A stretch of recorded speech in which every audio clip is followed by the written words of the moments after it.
Hi, welcome back. I'm Heather, and this is my co-host, Seth. Hello. So today we're going to be talking about contractors insurance. So if you're wondering whether you need insurance or are unsure on what types you need, we're here to help. We work with many contractors who know they need insurance to protect their business, but many are unsure exactly what types of policies they need to best protect the company they've worked so hard to build, their livelihood and that of their workers. Right. And contractors can be very complex with a lot of different operations.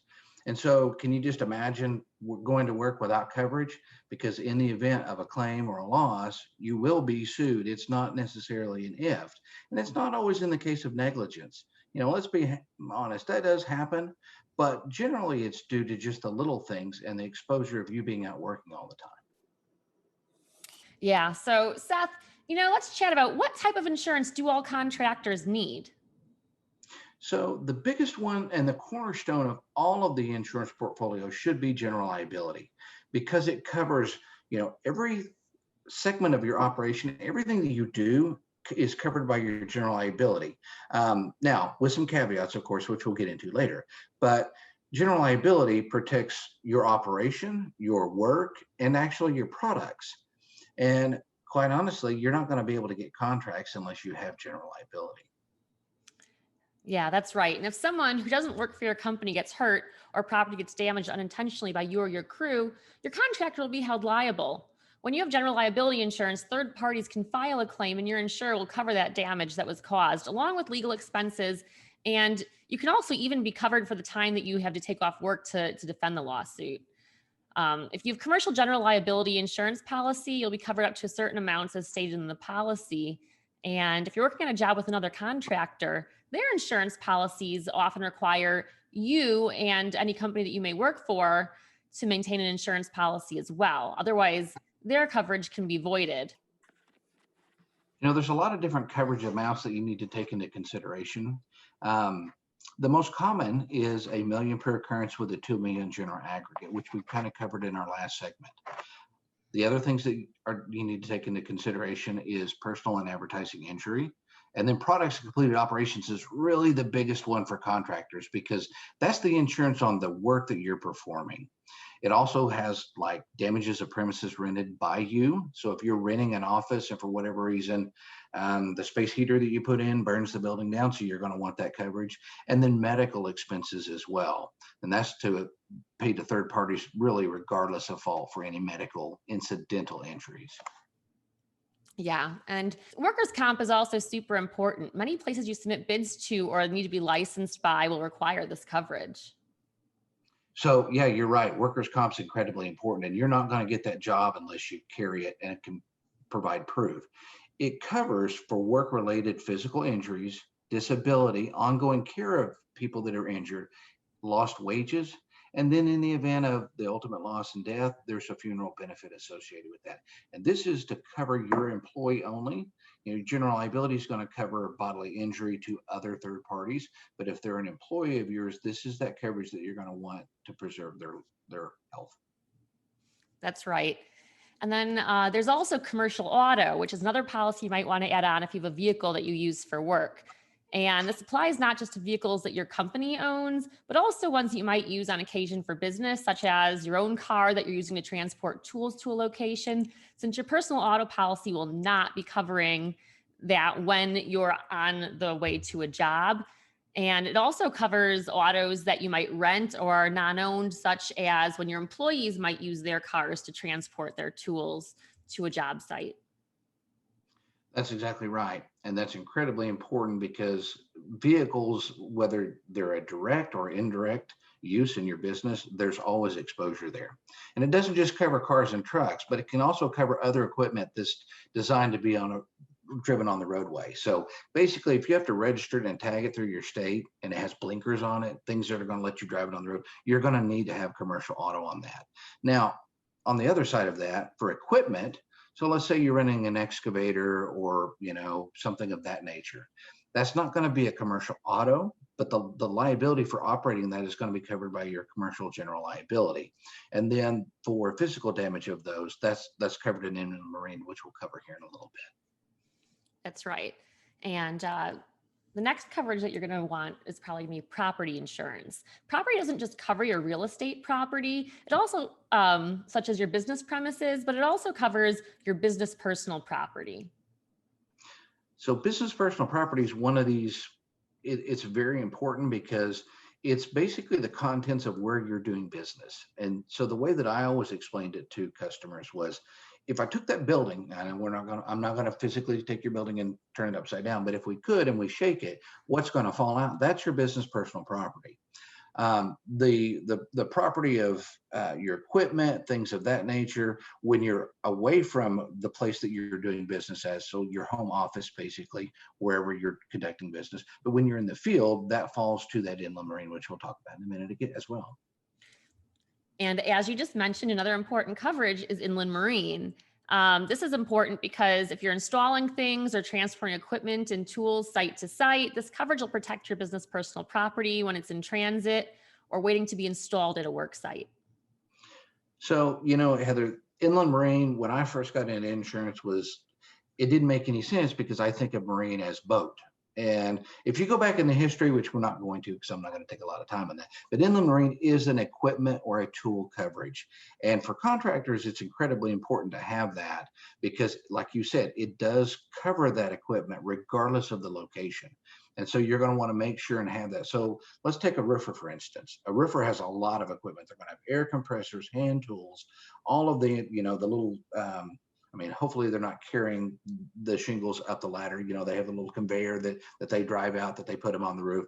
All of that is inland marine qualified for coverage.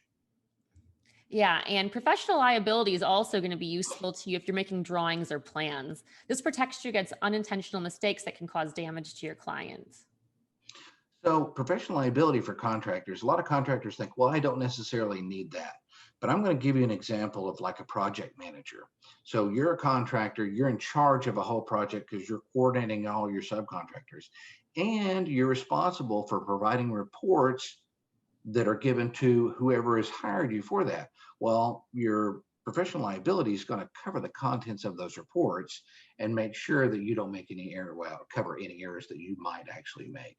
So I think a lot of contractors generally think, well, I don't necessarily need that. And some don't. It's very true that they don't. But there are more than you would think in the contracting space that would want professional liability.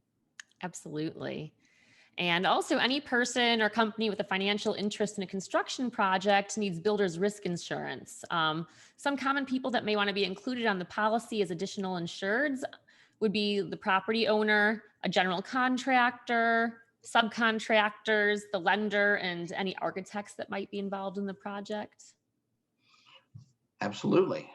Now, when you think about a builder's risk, it is exactly that. The risk that you're taking to complete a structure or a job. And so it's primarily used for covering materials that are on site, that you're using to put it up. But, the other thing is that if you get the job partially done, so you're going to frame a structure, and then for whatever reason it burns down, lightning strike, let's say lightning strikes, nobody hit it. Well, there's a loss there, but it's not a completed structure and it's not an insured structure. Your builder's risk will respond to replace those materials that you used to build that structure. Does that make sense? Absolutely, yeah. Crystal Perfect. clear. And one last coverage that you might consider is if you're working on very large projects, you might also consider umbrella coverage. Umbrella coverage, and we hear it a lot. And so I kind of want to get a little granular on this one because umbrella is a very specific type of coverage. A lot of times people will talk about excess liability.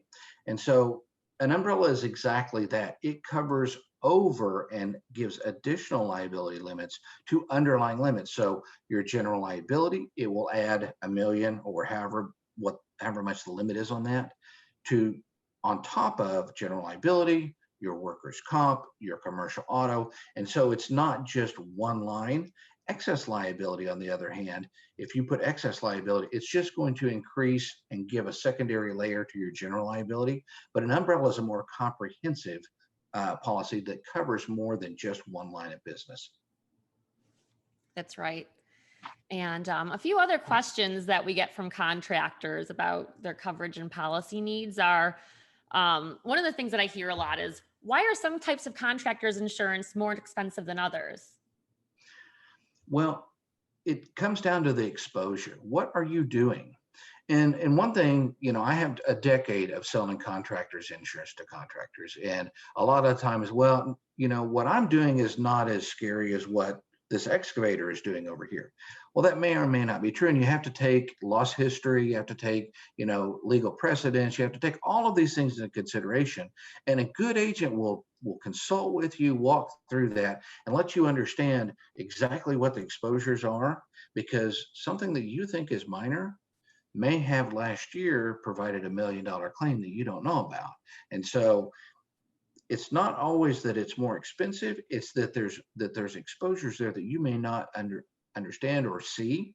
And so a good agent will be able to walk through and consult you in the proper coverage. Absolutely. Another thing that we hear a lot is, what's a waiver of subrogation and why might you need one?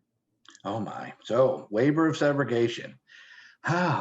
Let me think about this. So I'm a general contractor and I hire subcontractors and I take a job. Well, the job requires that I accept a waiver of subrogation. Subrogation is basically in the event that the subcontractor that's working for me causes some kind of loss, I'm responsible for that because I'm the one that hired them. And subrogation is passing that risk on to someone else. And so basically what would happen is that if this plumber caused a serious loss on my job site because I'm the general contractor, I would get sued and then I would subrogate against his insurance to recover what I lost. If you have a waiver of subrogation, it denies you the ability to subrogate against another party. And so these are very, very serious things that you need to take into consideration when taking contracts. And please consult your agent so that you can get the correct coverage for that. Absolutely. Another thing that we always hear is, it's pretty standard in most contractors' insurance policies that they need to make their subcontractors carry insurance. They usually make you verify that your subcontractors and 1099 employees will carry the same amount of coverage you have. And just this does not apply to W-2 employees. Seth, why do we require that? So your W-2 employees are covered on your policy because they're a direct employee of yours. And so their actions are covered under your policy. A 1099 employee or a subcontractor, basically that's what that is. They need those underlying limits, or not underlying limits. They need coverage to be able to perform the job that you've hired them for. And so when you remember that subrogation thing we just talked about, if they don't have insurance, it's really hard to subrogate against them. So you want to make sure that they're qualified and insured. That's why your 1099 or subcontracted labor needs to carry insurance. Absolutely. And equally important is to also have a written hold harmless and insurance agreement in place for each subcontractor you use. And if you need a sample agreement, you can just use a template, and we have some that we can email you. Feel free to contact us, info@elevateglobalinsurance.com. We can always send you over, whether you're clients or not. We're happy to send you over some templates for you to use. And so another question we get is, what's an additional named insured and why might I need one? So an additional insured is what we call an AI on a policy. And so if I'm going to contract you to do a job for me, and you're a general contractor and I'm your customer, I'm going to require that you name me as an additional insured on that policy. And it's very common. There's nothing hinky about that. I mean, it's the way that things should be, because if you cause a loss on my property, I'm going to get named in the suit. And because it was your actions that caused that, it should be your policy that responds first, and I get additional insured coverage on that. The other great thing about an AI endorsement is when you're required to carry insurance to contract a job, the additional insured gets the same notifications as the insured. And so if for whatever reason your contracting insurance lapses, the additional insured will get a notification as well. And so it's kind of that safety blanket. That's an ancillary benefit. That's not the primary benefit, but it does help secure that that your contractors and subcontractors are still insured. Yeah. Another question that we get a lot is why and when might you need a bond? So there's several types of bonds. Bonds are just a necessity in contracting. You may have to have a licensing bond. You may have to have a performance bond. There's several different types of bonds that are out there. And basically what a bond is it's just a financial guarantee that you're going to do what you say you're going to do. And so there's a dishonesty bond. Well, what that dishonesty bond is for contractors that if you have an employee that you're out on the job site, he comes back after hours and steals a really nice grill that he saw there. Well, if he's convicted, that responds back to the property owner to replace that. Now, a performance bond is very, very different. A performance bond has to be underwritten, and there's a lot more that goes into it. Financials are taken into account. They want to make sure that you're qualified to do the job. And then also, it makes sure that you finish the job, because a performance bond will respond in the event that you get halfway through the job and for whatever reason you didn't manage your money well or whatever, and you're bankrupt and you can't finish the job. It will respond to bring somebody else in to finish that job. So bonds are very different than insurance, but it's a very important part of doing business as a contractor, and you should utilize those coverages appropriately. That's right. And some other bonds that you might come across as a contractor are bid bonds, payment Yes. bonds, maintenance bonds, and license and permit bonds. And finally, one of the things that we get asked a lot is, what are the factors that are affecting the cost of my policy? So there's a lot of different things that can change the premium amount on your policy. The primary one is, what are you actually doing? What's the exposure of your operation?